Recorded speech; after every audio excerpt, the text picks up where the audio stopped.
Hello everyone, Namaste. You are watching the best preparation, a big platform for learning English language. Now, let's see the usage of do, does and did. Okay? Do भनेको गर्नु, गर्छु, गर्छन्, गर्दछौं, गर्छौ पनि हुन्छ, गर्छौ पनि हुन्छ. कसरी भने I do भनेको गर्छु भयो, they do भन्यो भने गर्छन् भयो, we do भन्यो भने गर्छौं भयो, you do भन्यो भने गर्छौ भयो. ओके, do not र यसलाई सर्ट फर्ममा don't भनिन्छ. यति कुराहरु मिनिङ हो यो चाहिँ. अब do you eat meat? तिमी मासु खान्छौ?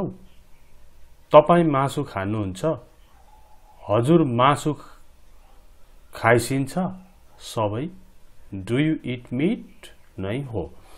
बरु भन्दाखेरि do you eat meat भनेर यता उँभो जान्छ राइजिङ टर्न.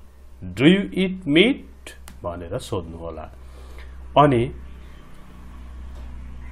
तिमी मासु खादैनौ भन्दाखेरि don't you eat meat? Don't you eat meat? भनेर राइजिङ टर्न मा हुन्छ. ओके, तपाई मासु खानुहुन्न भनेको पनि त्यही हो.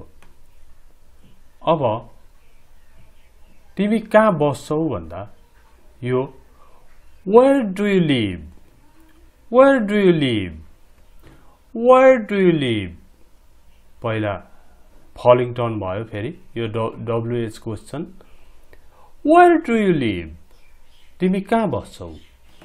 तपाई कहाँ बस्नुहुन्छ? Okay, where do you live? तपाई कहाँ बस्नुहुन्छ? अनि ठुला मान्छेलाई where do you live? Where do you live? तपाई कहाँ बस्नुहुन्छ भन्न तपाईलाई मन लागेन भने इन्डाइरेक्ट क्वेशनमा यसरी गरे पनि हुन्छ. May I know? हेर्नु है, where you live, indirect question. Where do you live भन्न मन लागेन तपाईलाई, May I know where you live भनेर सोध्न पनि सक्नुहुन्छ. म जान्न सक्छु हजुर कहाँ बस्नुहुन्छ भनेर सोध्न पनि सक्नुहुन्छ नि. Okay, they don't help us. Don't सहयोग गर्दैनन्. What do you do? तिमी के गर्छौ? तपाई के गर्नुहुन्छ? अब यसलाई फेरि यस्तै बनाउँदा पनि हुन्छ नि. May I know what you do बनाए पनि हुन्छ. अथवा सोध्न सक्छु भनेर May I ask May I ask what you do? सोध्न सक्छु होला हजुर के गर्नुहुन्छ भनेर बनाए पनि हुन्छ नि. May I ask what you do?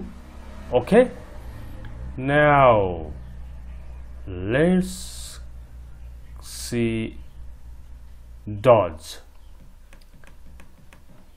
Does हेरौं है. अब does भनेको गर्छ, गर्छिन् भनेको छ. he does भन्यो भने गर्छ, she does भन्यो भने गर्छिन् हुन सक्छ. अनि does not र doesn't हुन्छ. सर्टमा doesn't हुन्छ यसको. अब उ अंग्रेजी बोल्छ भन्दाखेरि चाहिँ does he speak English?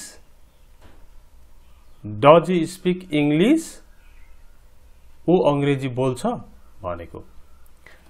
उ अंग्रेजी बोल्दैन भन्दा doesn't he speak English भनेर राइजिङ टर्नमै सोधिन्छ. Doesn't he speak English भनेर सोधिन्छ. Okay, now he doesn't speak English.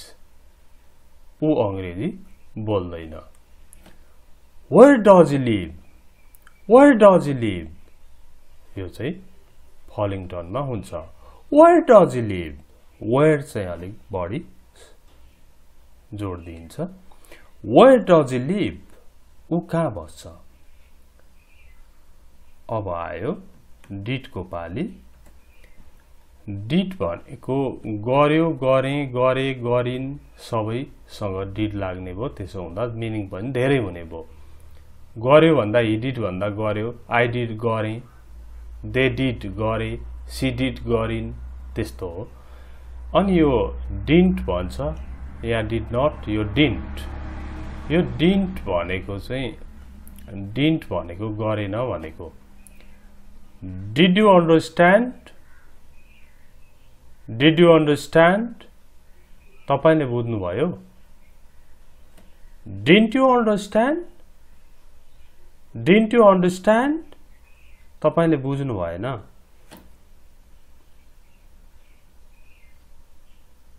So देखो अनि Where did you go yesterday? Where did you go yesterday? तपाईं हिजो कहाँ जानुभयो त? Where did you go yesterday? तपाईं हिजो कहाँ जानुभयो? जानुभयो भन्दा त went हुँदैन र सर. अहिले त्यसको पनि यहाँनेरि निदान हुन्छ. अहिले यही कुरा बुझ्नु पर्यो. They didn't help us. तिनीहरूले हामीलाई सहयोग गरेनन्. ओके. अब यहाँ हेर्नुहोस् है. सेन्टेन्समा डु, डज, डिड पछाडि आउने मेन भर्ब मुख्य क्रिया पहिलो रूप भर्ब 1 मा हुन्छ. अगाडि नै डु, डज, डिड आइसक्यो भने भर्ब 1 नै हुँदो रहेछ. सी सँग त स्पिक्स हुन्छ नि, तर यहाँ डज आयो. Does she speak English? उनी अंग्रेजी बोल्छिन् भयो. Do they like democracy? तिनीहरू प्रजातन्त्र मन पराउँछन्. He doesn't eat meat? Doesn't आयो, इट आइहाल्यो. They didn't see us? तिनीहरूले हामीलाई देखेनन्. देखेनन् भन्दाखेरि पनि डिडन्ट सी भर्ब 1 नै आउनु पर्यो. यहाँ डिड आइसक्यो. They didn't see us? तिनीहरूले हामीलाई देखेनन्. अनि यो डु र डज किन दुईटा चाहियो भन्दा चाहिँ यहाँ हेर्नुहोस् है. डु र डज किन दुईटा चाहियो?